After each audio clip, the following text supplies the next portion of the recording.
and whatever. But on the other hand, I think more to think about reconciliation and positive things if we during daily work, for example, if we talk about Kosovo, about Serbs and Albanians.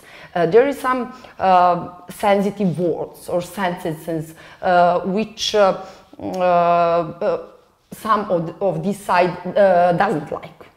I know that, for example, I know what should be sensitive for Albanians and what should be what can be sensitive for Albanians and what can be sensitive for Serbs. And all the time I'm thinking about that.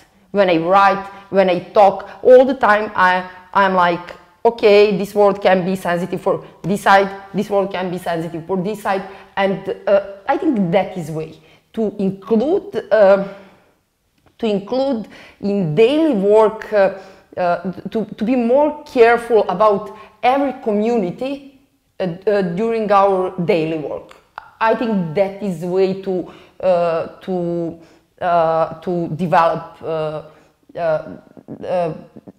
a relation between different communities. And I agree that is really important. Sensitivities that we have to be aware of and then mitigate any potential kind of activity or statement that would aggravate the relationship between people in Kosovo.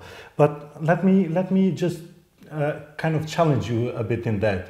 If we talk about business opportunities in Kosovo, not necessarily between different communities, but that may connect people more, would there be more sensitive language, or would there be more or less sensitive language in